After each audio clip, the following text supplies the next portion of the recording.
निशा थी तो वकील, लेकिन अब तक निशा एक भी केस जीती नहीं थी। यहाँ तक कि निशा जो भी केस अपने हाथों में लेती वो हार जाया करती थी। इसीलिए अक्सर निशा को बहुत ही कम केस मिलते थे। ऐसे ही एक दिन निशा कोर्ट जाने के लिए तैयार हो रही होती है। तभी निशा अपनी माँ से कहती है, माँ, आज मुझे दही शक्कर खिला दो। आज मुझे आपके आशीर्वाद की बहुत जरूरत है। आज मेरे लिए बहुत जरूरी केस है। बस आज का केस मैं जीत जाऊँ। तू क्यों अपने पिताजी का नाम खराब कर रही है? अरे वो इतने बड़े वकील थे, उन्हें पूरा शहर जानता था।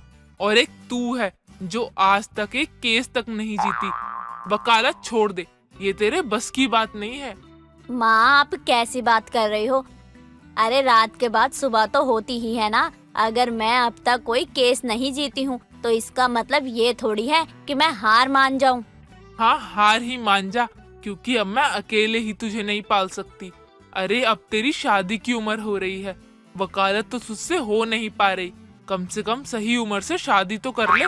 माँ, मैं वकालत तो छोड़ने वाली नहीं हूँ, लेकिन मैं आपकी परेशानी भी समझ रही हूँ। आपको मेरी शादी की चिंता लगी रहती है, इसलिए मैं आपकी ये परेशानी दूर कर देती हूँ। मैं शादी के लिए तैयार हूँ। सच में तू शादी के लिए तैयार है ना? कहीं कोई मजाक तो नहीं कर रही ना तू?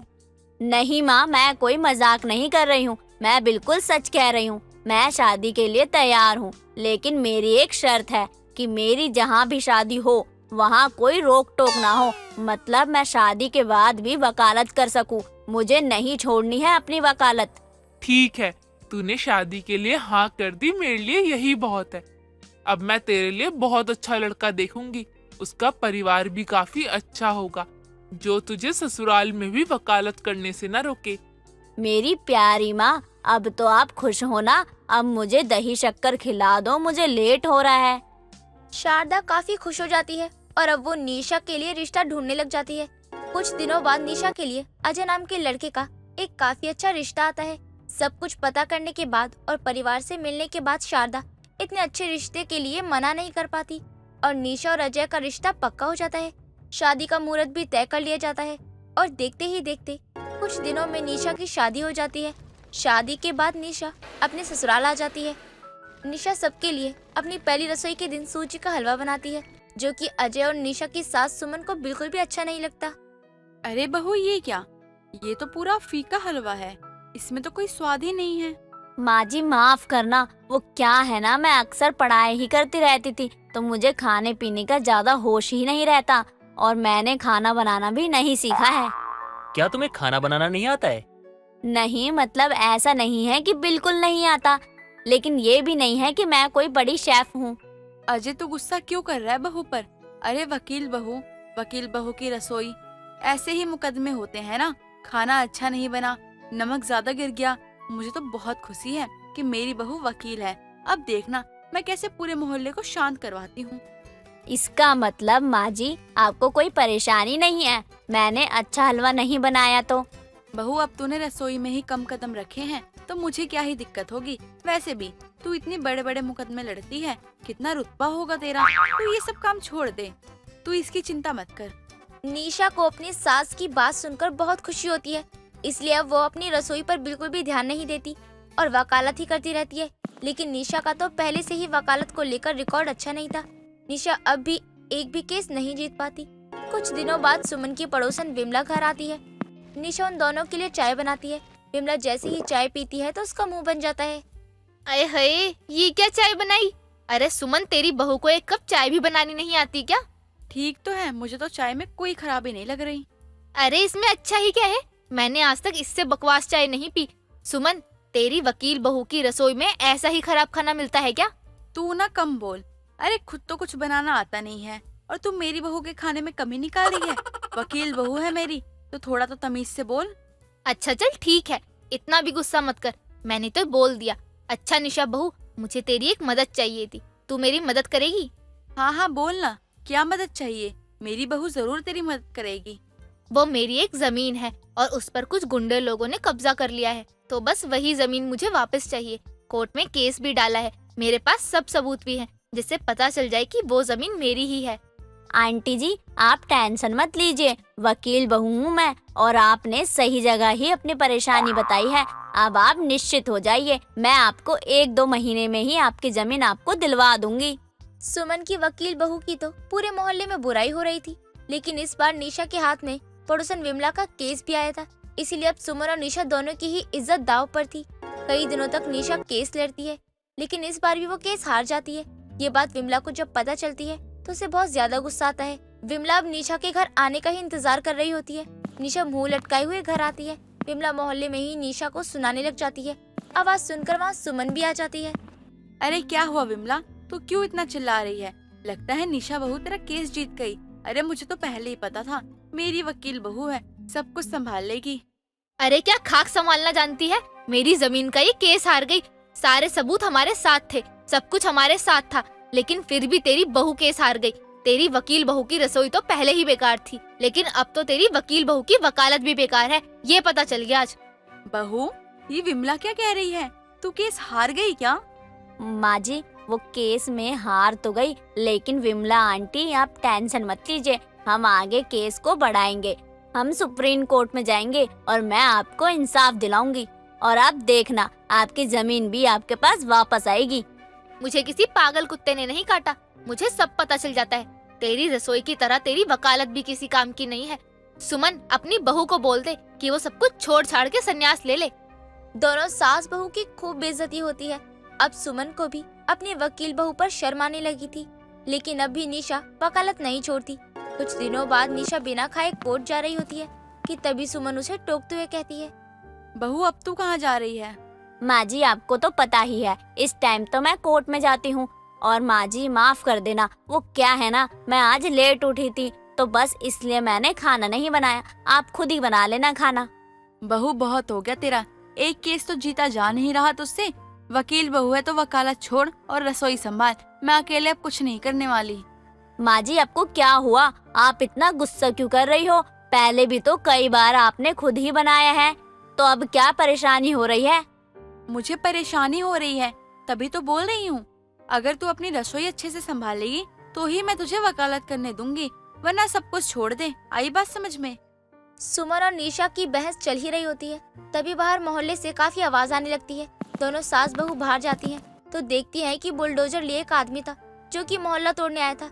ये देखकर सुमन कहती है, अरे ओ भाई साहब, आप कौन और ये क्या कर रहे हैं? मैडम, मुझे मोहल्ले तोड़ने का ना ऑर्डर मिला है। ऑर्डर मिला है ना, तो पहले आप एनओसी दिखाओ। वो सब तो मेरे पास नहीं है, मैं अपना काम कर रहा हूँ बस। हाँ तो अपना काम बंद करो, वरना उल्टा केस हो जाएगा। मोहल्ले में इस बात की किसी को कोई खबर नहीं है और ना ही कोई नोटिस मिला है। ऐसे कैसे आप मोहल्ला तोड़ने आ रहे हो? यहाँ इतने लोग रहते हैं, अगर किसी को कुछ हो जाता तो मैं आप पर केस ठोक सकती हूँ। आपको पता नहीं है, मैं वकील हूँ, इसलिए मुझे कानून मत पढ़ाइए। निशा की बात सुनकर वो आदमी वहाँ से चला जाता है। आसपास के सभी लोग ताली बजाने लगते हैं। निशा ने अब तक एक भी केस नहीं जीता था, लेकिन अब हर कोई निशा की काफी इज्जत करने लगा था। ये देखकर सुमन को भी काफी अच्छा लगता है और अब वो अपनी वकील बहू को वकालत करने से भी नहीं रोकती। साथ ही अपनी बहू को अच्छा अच्छा खाना बनाना भी सिखा देती है, जिससे वकील बहू की रसोई की काफी तारीफ होती है। जानकी अपनी बेटी को यहाँ वहाँ ढूंढ रही होती है, लेकिन वो कहीं भी नहीं मिलती। तभी जानकी छत पर जाती है अपनी बेटी को देखने, और छत पर जानकी की बेटी अनु अपने किराएदार के लड़के अमन से बातें कर रही थी, वो भी हंस हंस कर। ये देखकर जानकी अनु से कहती है, मैं तुझे पूरे घर में ढूंढ रही हूँ और तू यहाँ क्या कर रही है? मेरी आवाज सुनाई नहीं दे रही थी या सुनकर भी अनसुना कर रही थी? माँ वो तो मैं छत से कपड़े लाने जा रही थी, तभी मुझे छत पर अमन दिख गया, तो तभी अमन से बात करने लग गई मैं।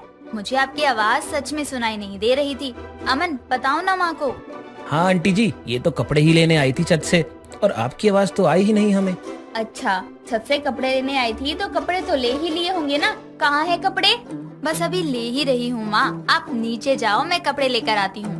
अरे ओ लड़की, मैं तेरी माँ हूँ, लेकिन तू मेरी माँ बनने की कोशिश मत कर। जब कपड़े धोई ही नहीं है तो कपड़े छत पर सूखेंगे क्या? और तू छत पर लेने क्या आएगी? ज्यादा चालाक बन रही है तू। क्या छत पर कपड़े नहीं सुखाए? अरे मुझे लगा छत पर कपड़े हैं तभी तो मैं, लेकिन कोई नहीं, जब छत पर कपड़े ही नहीं है तो क्या करें हम। चलो माँ, चलते हैं नीचे। अनु, कॉल करना बाद में मुझे। अमन और अनु एक दूसरे से प्यार करते थे, लेकिन अब तक अपने अपने घर वालों से वो छुपाते थे और ऐसे ही कभी छत तो कभी बाहर तो कभी कहीं और मिलते। इन दोनों का इतना मिलना जानकी को पसंद नहीं आता था, इसीलिए वो काफी ज्यादा नजर रखती थी अनु के ऊपर। लेकिन धीरे धीरे दिन निकल जाते हैं और ऐसा ही चलता रहता है। कुछ दिनों के बाद अमन अनु से मिलने उसके ऑफिस के बाहर जाता है और वहीं इंतजार कर रहा होता है। अनु जैसे ही अपने ऑफिस से निकलती है तो वो अमन को देखती है और उसके पास जाकर कहती है, अमन, तुम यहाँ क्या कर रहे हो? मैंने तुम्हें कितनी बार बोला है कि ऑफिस से मुझे मेरे पापा लेने आते हैं, लेकिन ये पता होने के बाद भी तुम यहाँ आ गए। तो मैं क्या करता यार, घर पर तुम्हारी माँ आंखें गड़ाकर बैठी रहती है, अरे बात तक नहीं हो पाती हमारी। और यहाँ तुमसे मिलने आया हूँ तो बोल रही हो तुम यहाँ क्या कर रहे हो? अरे तुम नहीं समझोगी तो कौन समझेगा मुझे? अमन, मैं भी तो तुमसे मिलने के लिए उतना ही तड़प रही हूँ ना, लेकिन तुम तो बस सारी गलतियाँ मुझ पर ही डाल दो। अरे माँ है वो मेरे बारे में ही तो सोचेंगी ना। तुम भी क्या बात करते हो अमन? अनु और अमन बातें कर रहे होते हैं, लेकिन जैसे ही अनु वहाँ अपने पापा को आते हुए देखती है तो वो तुरंत अमन को जाने को बोल देती है और अनु अपने पापा के साथ घर चली आती है। उसी रात अमन की माँ रेखा नीचे आती है और जानकी से कहती है, जानकी जी, मैं आपको कब से बोल रही हूँ कि पानी की मोटर चला दो, टंकी में पानी खत्म हो गया है। बार बार पानी का इस्तेमाल करोगे, नल खुला रखोगे तब तो पानी खत्म होगा ही ना। बिजली का बिल कितना लगता है आपको पता भी है, मुंह उठाकर चले आते हैं। हाँ तो पानी का इस्तेमाल करने के लिए ही तो होता है, और बिजली का बिल मैं भी देती हूँ, और जब मैं पैसे पूरे दे रही हूँ तो पानी चलाने में क्या दिक्कत है? चला दो मोटर। अब मोटर कल सुबह ही चलेगी, जो भी काम हो वो कल ही करना।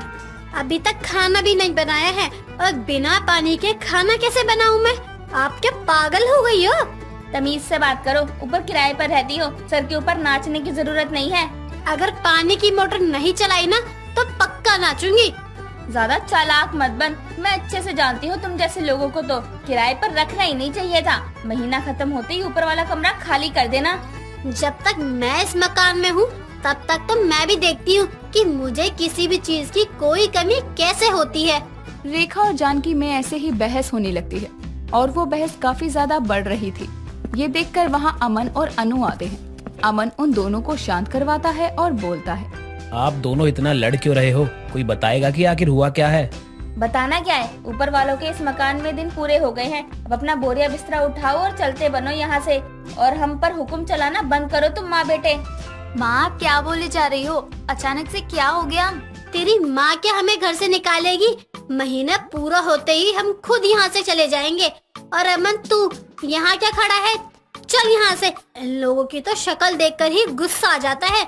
रेखा अमन को अपने साथ ऊपर लेकर चली जाती है। उन दोनों की लड़ाई की वजह से अमन और अनु काफी परेशान हो जाते हैं। ये सब होने के बाद जब रात में सब लोग सो जाते हैं तो सबके सोने के बाद अनु अमन से मिलने छत पर जाती है। दोनों काफी परेशान होते हैं। अनु रोते हुए बोलती है, इन बड़े लोगों की लड़ाई में नुकसान तो हमारा हो रहा है ना। अब तुम इस घर में नहीं रहोगे तो हम कैसे मिला करेंगे? हमने तो कितनी आगे की सोच रखी थी। मैं तुम्हें कब से बोल रहा था कि हमें शादी कर लेनी चाहिए, लेकिन हमेशा तुम्हें मेरी बात तो बेकार ही लगती है ना। अब देख लो क्या हो गया। तुम कैसी बातें कर रहे हो अमन? शादी कैसे कर सकते हैं? माँ और पापा की रजामंदी भी तो जरूरी है ना। अगर तुम अपने माँ बाप की रजामंदी लेने गई तो वो लोग तुम्हें हमेशा के लिए घर बैठा देंगे और उसी वक्त हमें ऊपर वाले कमरे से निकाल कर मुझ पर केस ठोक देंगे। तुम ये चाहती हो क्या? नहीं अमन, मैं तो बस इतना चाहती हूँ कि किसी भी तरह से हमारे माँ बाप हमारे प्यार को स्वीकार कर लें। देखो, अगर हम शादी कर लेते हैं तो बाद में उन्हें अपने बच्चों की खुशी के आगे झुकना ही होगा, और वो भी कब तक हम लोगों से दूर भागते रहेंगे। और सोचो अन्नू, शादी के बाद तुम्हारा मायका नीचे और ससुराल ऊपर। अरे जब मर्जी ऊपर नीचे करती रहना, खत्म। अनु को अमन की सारी बात सही लगती है, इसीलिए वो दोनों अगले ही दिन कोर्ट में जाकर शादी कर लेते हैं। शादी करने के बाद वो दोनों हाथ पकड़कर घर आते हैं। उन दोनों को हाथ में हाथ डाले हुए जानकी देखती है तो वो अनु को थप्पड़ मारने लगती है और बोलती है, नालायक, बेशरम, यहाँ पूरे मोहल्ले के आगे बदतमीज लड़की के हाथ में हाथ डालकर घूम रही है। जरा सी भी शर्म बची है या नहीं? माँ जी, आप ये क्या कर रही हो? अन्नू अब मेरी पत्नी है, हम दोनों ने शादी कर ली है। अमन की बात सुनते ही जानकी को चक्कर आ जाते हैं और वो गिर जाती है। जानकी की ऐसी हालत देखकर वहाँ सब टेंशन में आ जाते हैं और ऊपर से अमन की माँ भी आ जाती है। रेखा जानकी को पानी देती है और जानकी होश में आती है। तो अनु कहती है, माँ मुझे माफ कर दो, मैं आपका दिल नहीं दुखाना चाहती थी, लेकिन मैं अमन से बहुत प्यार करती हूँ और हमें पता है कि आप हमारी शादी के लिए कभी नहीं मानते, इसलिए हमने बिना बताए ही शादी की। तुझे शर्म नहीं आई ये सब करते हुए? मैंने तुझे यही सिखाया है क्या, किसी से भी शादी करके मेरे सर पर मार दे? अरे तुझे शादी ही करनी थी तो मुझे बताता तो सही एक बार। माँ, आपकी और जानकी माँ की रोज रोज तो लड़ाई झगड़े चल रहे थे। अब हमें डर लगने लगा था कि हम अगर आपको ये सब बताएंगे तो आप इस रिश्ते के लिए मना कर दोगे। जानकी जी मुझे माफ कर दो, मेरे बेटे की वजह से ही ये सब हुआ है। अगर मुझे जरा सी भी भनक होती ना कि हमारे बच्चे ऐसा करेंगे तो मैं पहले ही घर खाली कर देती। बहन जी अब क्या ही बोलूं, बच्चों ने तो हमें बोलने लायक ही नहीं छोड़ा और बच्चों ने शादी तो कर ही ली है, तो शिकायत करके क्या करें। इससे पहले कि बाहर वाले बातें बनाए, हमें बच्चों की धूमधाम से शादी कर देनी चाहिए। लेकिन ऐसे अच्छा थोड़ी लगेगा कि ससुराल वाले ऊपर है और नीचे मायका। भाई साहब भी गुस्सा करेंगे। उनसे मैं बात कर लूंगी और मुझे इस बात से कोई एतराज नहीं है कि ससुराल ऊपर और मायका नीचे है। जानकी आधे अधूरे मन से ही सही लेकिन अपनी बेटी के लिए खुश हो जाती है और अपनी बेटी की धूमधाम से अमन के साथ शादी करवाती है। शादी के बाद जानकी अपनी बेटी को किसी दूसरे घर में विदा नहीं करती, बल्कि अपने ही घर के ऊपर वाले कमरे में विदा करती है। शादी हो जाने के बाद जानकी और रेखा के बीच की हल्की फुल्की नोक-झोंक और तू मैं भी खत्म हो जाती है और सब लोग प्यार से मिलकर रहने लगते हैं। राधा खुद से बातें करते हुए कहती है, हे भगवान, मेरी मन्नत पूरी हो जाए, मेरे बेटे की बस अच्छी सी नौकरी लग जाए। मेरे लिए इससे ज्यादा खुशी की बात कुछ नहीं होगी। वो इतने समय से इतनी मेहनत कर रहा है लेकिन कुछ भी फल नहीं मिल रहा। बस इतनी कृपा कर दो हम पर कि उसकी नौकरी लग जाए। राधा अपनी बेटी दीपक के लिए बस एक नौकरी चाहती थी, लेकिन उसे इतनी ज्यादा मेहनत के बाद भी कोई अच्छी नौकरी नहीं मिलती। राधा इसी बात को लेकर हमेशा परेशान रहती। राधा का प्रति प्रमोद उसकी तबीयत खराब होने की वजह से उसकी दवाइयाँ चल रही थी, इसीलिए घर की जिम्मेदारी को उठाने के लिए राधा ही काम करती थी। एक दिन राधा काम से लौटकर वापस आती है कि तभी उसका पति प्रमोद राधा से कहता है, राधा, तुम कितनी सारी जिम्मेदारी उठा रही हो। जहाँ ये सब मुझे करना चाहिए था बस तुम कर रही हो। काश मैं तुम्हारी कुछ मदद कर सकता तो तुम्हारे ऊपर ये सब परेशानी तो नहीं होती ना। आप ये कैसी बातें कर रहे हो? अब आप क्या जानबूझकर अपनी तबीयत थोड़ी ना खराब करवाओगे? जो हो गया सो हो गया। अगर मेरी हालत होती ऐसी तो क्या आप मेरी देखभाल नहीं करते? ये भी कोई पूछने की बात है? मैं तुम्हारी देखभाल क्यों नहीं करता? आखिर तुम मेरी बीवी हो। तुम्हारे बारे में मैं नहीं सोचूंगा तो कौन सोचेगा?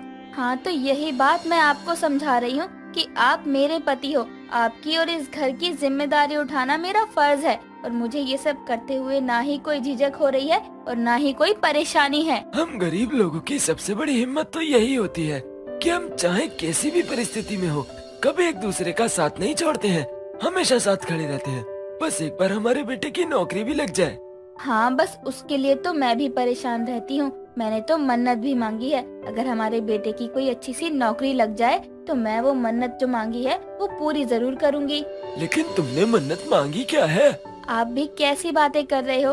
मन्नत मांगी है, जब तक पूरी नहीं होगी तब तक थोड़ी बता सकती हूँ। अरे ये दीपक कहाँ रह गया? अब तक तो आ जाना चाहिए था। आ जाए वो तो सब साथ में खाना भी खा लेते, लेकिन इतनी देर हो गई है अभी तक नहीं आया। तुम्हें कुछ बता कर गया है क्या? हाँ, मुझे उसने बता दिया था। एक जगह उसे फोन आया था, इसलिए वहीं गया है नौकरी की बात करने। बस जहाँ गया है वो काम भी बन जाए तो हमारी खुशी का कोई ठिकाना ही नहीं होगा। चलो कोई बात नहीं, आ ही जाएगा। तुम आओ, आराम भी कर लो। तुम ही सारी जिम्मेदारी उठा रही हो घर की, इसलिए तुम्हारा आराम करना ज्यादा जरूरी है। चलो तब तक दीपक आता है, आराम कर लो। प्रमोद और राधा भले ही गरीब हों, लेकिन उन्होंने अपने बेटे की पढ़ाई पर कभी अपनी गरीबी का असर नहीं पड़ने दिया था। उसे खूब पढ़ाया लिखाया था, लेकिन दीपक की कड़ी मेहनत के बावजूद भी दीपक को नौकरी नहीं मिलती और वो मायूस होकर घर आता है। दीपक बहुत निराश हो गया था इन सब चीजों से और वो हार मानकर एक दिन घर पर ही बैठ जाता है कि तभी दीपक को उदास देखकर राधा दीपक के पास आकर कहती है, क्या हुआ बेटा, ऐसे उदास क्यों बैठा है? तुझे जाना नहीं है क्या नौकरी पता करने के लिए? माँ, उदास ना हूँ तो क्या करूँ मैं? जहाँ भी मैं जॉब के लिए इंटरव्यू देने जाता हूँ वहाँ मेरे अलावा सबका सिलेक्शन हो जाता है, लेकिन बस मैं ही हूँ जो बिना नौकरी के घर लौटता हूँ। अच्छा तो ये बता, ऐसे निराश होने से क्या तुझे नौकरी मिल जाएगी या तुझे नौकरी वाले घर आकर बोलेंगे कि दीपक जी आपके उदास होने की वजह से हम ये नौकरी आपको देते हैं, नहीं ना? माँ आप ये सब क्या बातें कर रही हो? यहाँ मैं पहले से ही परेशान हूँ और आप है कि ज्ञान दे रही हो। बेटा ज्ञान ही दे रही हूँ मैं, जो शायद तुझे आगे काम आ जाए, क्योंकि अगर तुझे नौकरी आसानी से मिल जाती तो तेरी पढ़ाई का क्या मान, लेकिन तुझे थोड़ी परेशानी इसलिए ही हो रही है ना क्योंकि पढ़ाई से ज्यादा लोग अब काबिलियत देखते हैं जो किसी न किसी को तेरे अंदर दिखाई जरूर देगी। हाँ माँ आप सही बोल रही हो, मेरे अंदर इतना सारा टैलेंट है और मैं ये सारा टैलेंट यहाँ बैठकर उदास होने में ही खराब कर रहा हूँ। बिना कोशिश करे ही मान गया मैं तो हार, तो मेरे इतने पढ़े लिखे होने का क्या फायदा? अब समझाना तू मेरी बात, इसलिए तब तक कोशिश करता रहे जब तक कि तुझे नौकरी नहीं मिल जाती, और हम लोग तेरे साथ ही है ना, इसलिए तू घबरा मत और कोशिश कर। राधा अपने घर में सबको समझाती है, लेकिन उसे खुद भी पता है कि बिना पैसों के घर चलाना दिन पर दिन अब कठिन होता जा रहा है। लेकिन फिर भी राधा कहीं न कहीं से कोई न कोई जुगाड़ करके अब तक जिस तरह घर चला रही थी वैसा ही आगे भी चलाती है। लेकिन कुछ दिनों बाद उसके घर का राशन खत्म हो जाता है। तब वो अपने पास के ही बनिए की दुकान पर जाकर कहती है, भाई साहब थोड़ा राशन दे दीजिए, मैं आपको कुछ दिनों में पैसे वापस कर दूंगी। अरे बहन जी, आपसे तो पहले के ही पैसे वापस नहीं किए जा रहे हैं और अब फिर मुंह उठाकर आ गई राशन लेने। पहले अब तक की उधारी चुकाओ, बाद में आगे की बात करना। आप ऐसे क्यों बोल रहे हो? थोड़ा तो समझो ना, मैं थोड़े ही दिनों में दे दूंगी आपके पैसे, कहीं लेकर भाग थोड़ी जाऊंगी। और वैसे भी आपके पैसे तो दे ही देती हूँ ना, लेकिन आप ऐसे करोगे तो हमारे लिए सही नहीं होगा।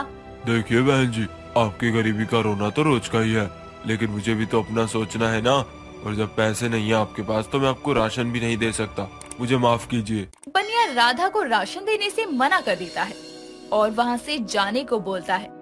राधा बिना राशन के ही घर आती है। वहाँ दीपक अपने हाथ में मिठाई लेकर आता है और अपनी माँ और पापा को मिठाई खिलाकर दोनों से कहता है, माँ मेरी नौकरी लग गई है, वो भी एक बहुत अच्छी कंपनी में। आप सही बोल रही थी माँ। अरे वाह, भगवान ने आखिर हमारी सुन ही ली। अब मैं भी अपनी मन्नत पूरी करूंगी, 101 लोगों को घर में भोज करवाऊंगी, देर से ही सही, लेकिन हमारी इच्छा तो पूरी हुई ना।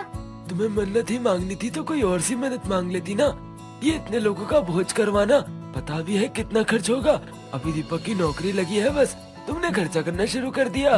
हाँ माँ, इतने लोगों का भोज करने के लिए बहुत सारे पैसे चाहिए होते हैं, और गरीब के घर में भोज पता है ना आपको। हमारे पास अभी पैसे बिल्कुल भी नहीं है, हम आपकी मन्नत बाद में पूरी कर देंगे। ये आप दोनों कैसी बातें कर रहे हो? इतनी मुश्किल से दीपक की नौकरी लगी है। मैंने मन्नत मांगी थी कि दीपक की नौकरी लगने की खबर सुनते ही 2 दिन बाद में गरीब के घर 101 लोगों का भोज करूंगी। यही तो बोल रहा हूँ मैं, गरीब के घर में भोज करने की बात बोल रही हो तुम। हम कोई अमीर नहीं है कि तुम्हारी इस मन्नत को तुरंत पूरी कर देंगे। कम से कम इसमें 2-3 महीने का समय तो लगता ही है ना। पहले ही हमें कितने लोगों का कर्जा देना है, अब इस भोज के लिए पैसे कहाँ से आएंगे? आप लोग मेरा साथ नहीं दे सकते तो कोई बात नहीं, लेकिन कम से कम मुझे ऐसे निराश तो मत करिए ना। और मैंने मन्नत अपने बेटे के लिए मांगी थी तो मैं पूरी करके ही मानूंगी। माँ हम आपका साथ तो देना चाहते हैं, लेकिन बिना पैसों के हम कैसे आपका साथ दे सकते हैं? ठीक है, तुम्हारी नौकरी लग गई है ना, तो तुम उसकी तैयारी करो, मैं देख लूंगी मुझे क्या करना है और कैसे करना है। आप दोनों की मदद की कोई जरूरत नहीं है मुझे। राधा अपने पति और बेटे की बात सुनने के बाद वहाँ से चली जाती है और भोज करने के लिए सोचने लगती है। लेकिन राधा को भी अच्छे से पता था कि उसके हालात कैसे हैं।